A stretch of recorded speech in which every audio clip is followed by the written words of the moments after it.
خدارہ جوتیاں جی یہ کیا بات کی آپ نے؟ کس طرح آپ نے کہا پاؤں پکڑ رہی ہیں؟ ایک شخص 2 سال سے جیل میں بیٹھا ہوا ہے، ڈٹ کے بیٹھا ہوا ہے، وہ کہہ رہے ہیں میں پاکستان کی جنگ لڑ رہا ہوں، وہ کہہ رہے ہیں مجھے کوئی آسائش نہیں چاہیے، مجھے کوئی رعایت نہیں چاہیے، میں آخری شخص ہوں گا جو اس جیل سے باہر نکلے گا۔ وہ کہہ رہے ہیں ہوش کے ناخن لو، پاکستان کو ایک شخص کو بند رکھنے کے لیے تباہ نہ کرو، اداروں کو تباہ نہ کرو۔ آپ کہہ رہے ہیں پاؤں پکڑ رہے ہیں، وہ آنکھیں دکھا رہے ہیں، وہ کہہ رہے ہیں میں کھڑا ہوں یہاں پاکستان کی آواز بن کر، میرے سے بات کرو، مجھے تم بند نہیں رکھ سکتے، تم پاکستان کی عوام کی آواز کو سلب نہیں کر سکتے، یہ وہ کہہ رہے ہیں۔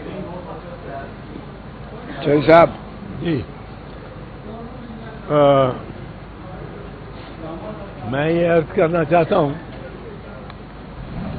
کہ یہ جو ملٹری کورٹس کے ٹرائل ہوئے ہیں اور کوئی 100 بندوں کے انہوں نے کر دیے، ان میں جو انصاف کے تقاضے ہیں ان کی دھجیاں اس طرح اڑائی گئی ہیں کہ کوئی وکیل نہیں پیش ہونے دیا۔ ایک وکیل صاحب پیش ہوئے، وہ کس حیثیت سے پیش ہوئے؟ وہ والد ہیں ملزم کے اور وکیل ہیں، اور وہ غالباً ہمارے ساتھ ہیں۔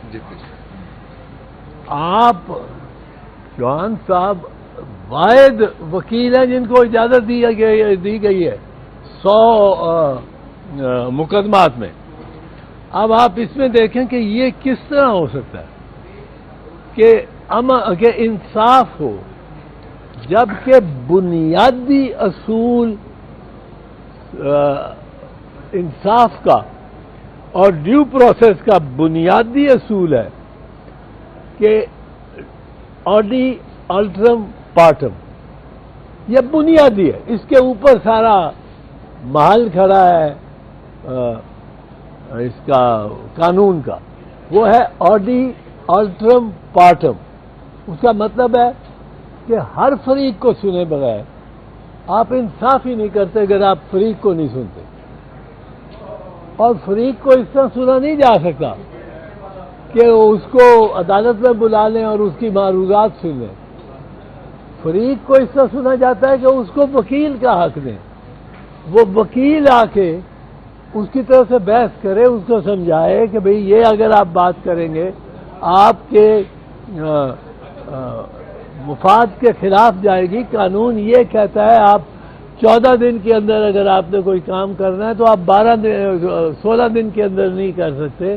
یہ قانون کہتا ہے آڈی الٹرم پارٹم، دونوں سائڈوں کو سننا آپ پہ لازم ہے، اس کے بغیر انصاف ہی نہیں ہو سکتا۔ اب ان عدالتوں نے کسی وکیل کو نہیں آنے دیا، کسی ملزم کو کسی وکیل کے ساتھ کنسلٹ نہیں کر دیا، اور انہوں نے فیصلے سنا دیے ہیں۔ ہمیں بتایا جاتا ہے کہ جی فیصلے سنا دیے۔ اب فیصلوں میں کیا ہے؟ ان کا ریکارڈ ہمیں نہیں دیتے، کیونکہ ریکارڈ ہی خود بنایا ہوا ہے، خود ساختہ ہے، ریکارڈ نہیں ہمیں دیتے۔ اور اگر ان کے پاس کوئی ان کو شرمندگی نہیں ہے ان عدالتی کارروائیوں کی جو فوجی عدالتوں نے کی ہیں، تو پھر ان کو کیا مسئلہ ہے ریکارڈ شیئر کرنے کا؟ دنیا کو دکھائے۔ کہتے ہیں جی چند ججز نے دیکھ لی ہیں، اب 2-3 ججز نے دیکھ لیا اور انہوں نے کہا جی ہم سیٹسفائیڈ ہے، لگتے ہیں ہم نے تو پشاور کے جو کیسز تھے ان کو میں بھی دیکھا تھا ریکارڈ، اور ہمیں تو ٹھیک ٹھاک لگتا تھا۔ ٹھیک ٹھاک ریکارڈ کس طرح ہو سکتا ہے؟ پشاور ہائی کورٹ میں 153 ملٹری کورٹ ٹرائلز کو پہ ٹرائل ہوا، 153 فوجی عدالتوں میں ٹرائل ہوئے ملزمان کے خلاف۔ ملزمان کوئی 250 تھے، ہر کیس میں 2-2 3-3 ہوتے ہیں۔ اب ان 153 ٹرائل میں 153 ملزمان کو سزا ہوئی۔ کبھی یہ سن سکتے ہیں آپ کہ 153 ٹرائلوں 153 میں سزا ہو جائے؟ کوئی آدمی وہاں کھڑا ہوتا ہے موقع پہ، کوئی نہیں ہوتا، کوئی کہتا ہے جناب میرا موقع پہ وہ ویڈیو بن گیا، میں تو نہیں تھا، ویڈیو بن گیا۔ اب آپ اس کو صفائی کا موقع دیں، وہ یہ ثابت کر سکے کہ میں تو کراچی بیٹھا تھا، میں تو یہاں تھا ہی نہیں، یہ میرا ٹکٹ ہے، میں کراچی اس دن گیا ہوں، 4 دن بعد آیا ہوں، اس دوران یہ معاملہ، یہ جھگڑا ہوا ہے، ڈی چوک میں ہوا ہے، کہیں بھی ہوا ہے۔ اب یہ چیز جب تک وکیل نہ ہو، ان کو fair preparation of the trial نہ ملے، یہ کوئی ہیئرنگ نہیں ہے، اس کو ہیئرنگ نہیں کہہ سکتے۔ تیسری چیز دیکھیں، اس میں دلچسپ بات یہ ہے کہ گواہ 3 افسروں کے سامنے ہوتے ہیں، وہ لیٹ سے الف بے پہ ہے، ایک کرنل ہے، 2 میجر ہے، ان کے سامنے ٹرائل پہ ہوتا ہے۔ اب ان کا کام ہے کہ وہ فیصلہ کریں، انہوں نے کیس سنا ہے، فیصلہ جا کے کمانڈنگ افسر کرتا ہے، جس نے کیس سنا ہی نہیں، وہ فیصلہ کر رہا ہے۔ تو یہ ہیئرنگ تو نہ ہوئی، جن افسروں نے، جس فوجی عدالت نے کیس سنا ہے، وہ فوجی عدالت اس کیس کا فیصلہ نہیں کر سکی۔